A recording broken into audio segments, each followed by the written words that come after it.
Meetei sing nau la Meetei Siroi Festival ku suma pung pharoi na Changyom pi ba hore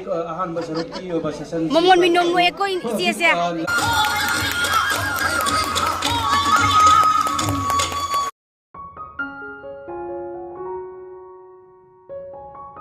am ngasidi Jenu da ko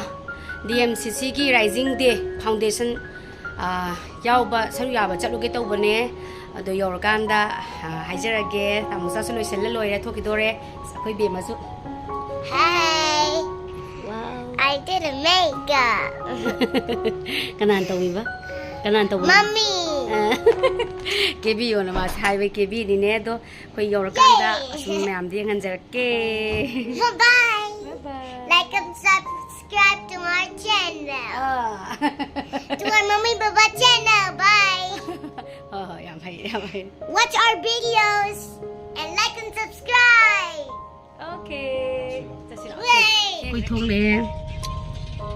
gari se thau ram da bagi thau mu han na bagi hang mu kham me oil pump da de yo kan da mem kamai to bono da sum yam ngan ja ke yuminar se koi sida lei re mayam zu lakhar ga lak pa hong na ram me du ga sida le yam sai tawri si manung sida sang ga lei do ma le my hype manung da changa kan uchara ke ko suming minase adasu namna hello tawrobe ma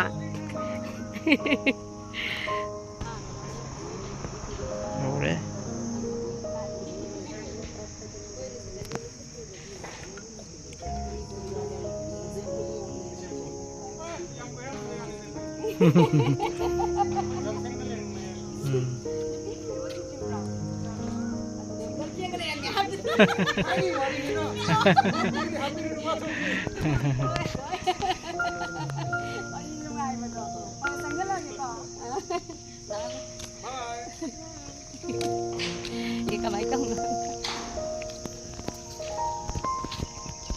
Sangzel ada yorkan nasum wala ke ko mamdi mammi manung ina ko ina nuar man da sang dore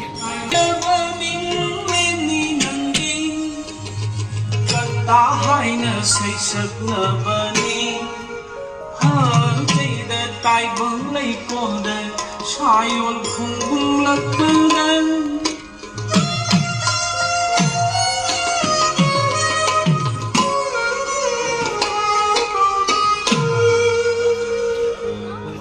tai bang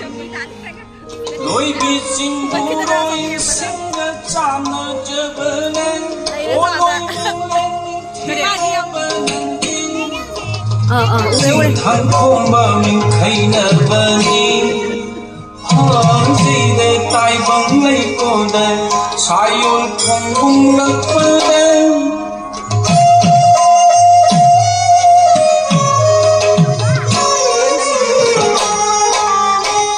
da hol la kan da sigi han gi da pung kya da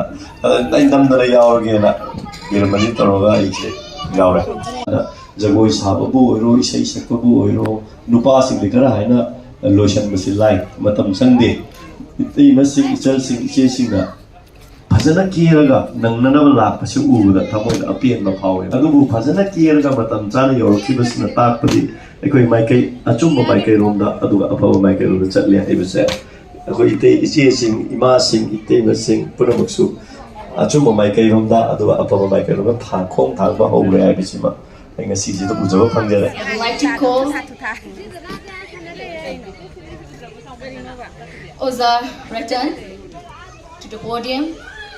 to start the discussion of charitable trust. Tumning bay ni ngai rồi ba ngang ni charang na rak tumning adu se pa dai mayang bin mayang ai ki camera se nging ning mangang ning ba to yang to na ba ni phajabani na ba ni ju Look the whole name of the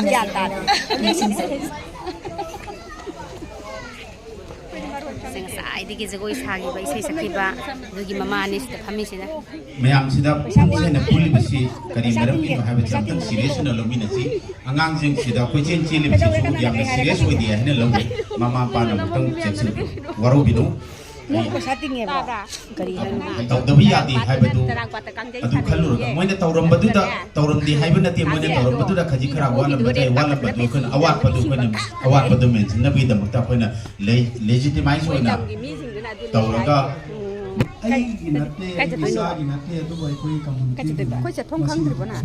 de kadai community hingda ba ya kanu da ni le me le yai me sai ram hinga ga di mam le ya du dai da mapangan oh cha ke ni no ba mareng pangna decision ya na wakan lok me na bok ko na ni hu ni he da na kan cha le ju pon bam ma adu mayam smaina pundana khoi humse awaba nungaiba wari khara sanaraga sum nga nok thoga leire tau ba pasi tau ba la ta ka kya mana sat bada ai pu ai na ningsing janing ba de mana sat bada ai pu ni mana sikan da ai koi ki masat se 1975 ta ke mana siba matamda kaisu puba yade ko nongudi akhoi sidoini haiba wari si matangna sum sarambani adugi isigi magi haukiba wari awaba nungaiba khara wari du sum liraga sum akhoi ji nok thoambane ba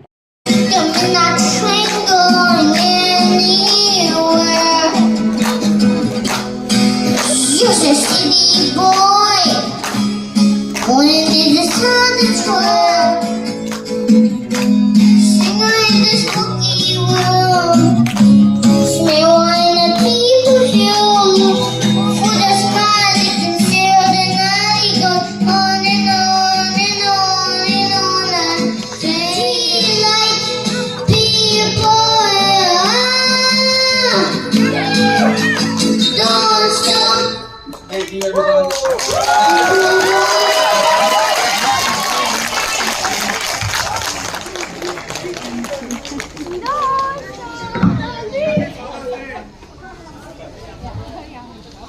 That was a wonderful performance by Uttam and his son. Moving on to the next program, I would like to take a few moments to remember why we gather here. To the year of our collective resilience. With this,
artist sing ni yam wa ba hai tare artist sing ta sing na wa le ba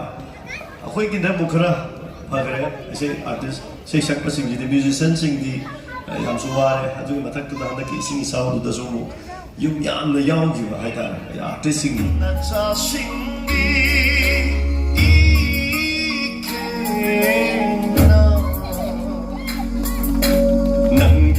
ꯂꯩꯁꯥꯗ ꯇꯤꯟꯗꯨꯅ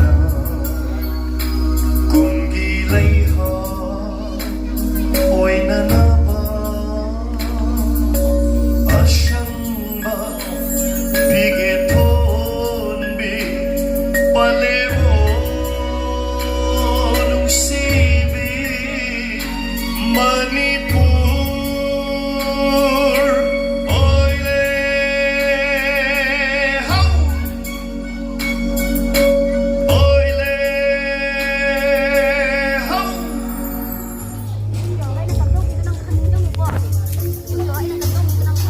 ꯏꯄꯥꯒꯤ ꯈꯨꯠꯅ ꯃꯩꯔꯥ ꯁꯦꯝꯗꯨꯅ 이자부 죽기가 하나바라 따이방모 호락리바 비랑기 이제일시나 임바 이자기 농심이이노 아로이바 이자기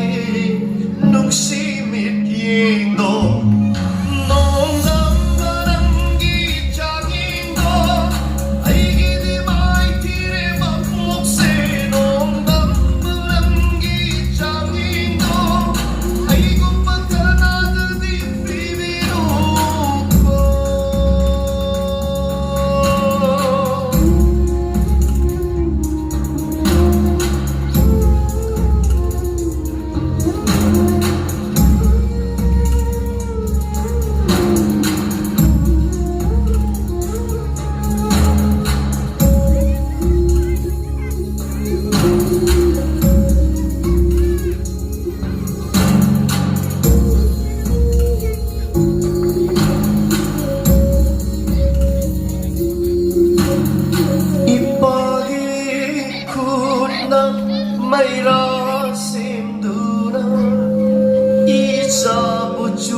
Jage ipagi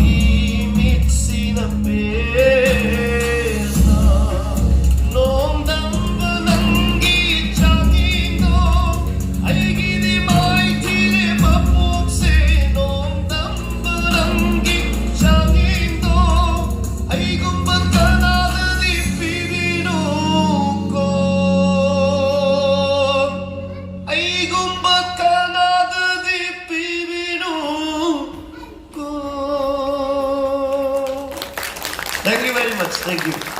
Emotional na sakki ba si je ta nan thokki ba. Ado sina dai gi da tawai sin da khoi na kachaba moi bu ningsing jaba duni thamjara ka da loishalak pasida Himalaya bang Manipur gi stage song so oi ri sai da sakani ta piram ba mayam stage ka khat piraga ai ko sai mut kitang sagat ki sia du ai phone jodi thar di bera lai ni tawni pire mai mai gi kano kai hai de no chang yom pi ba hore momon minom no eko isi ese mane mane man yam phajana sillaga leiramme haidi kaangi type de ko thamna da phajana yomaga ko khesi dawramme koi kaangi khesi sare dun se ilaura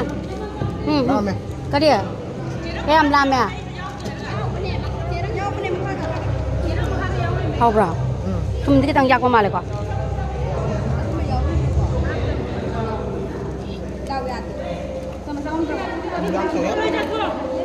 cha rồi gì mi giang này thì nó không cha rồi spon chỉ lâu bên ngoài rồi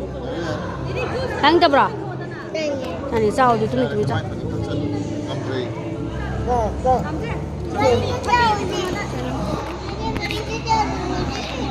现在都只有一半，不会是在这个。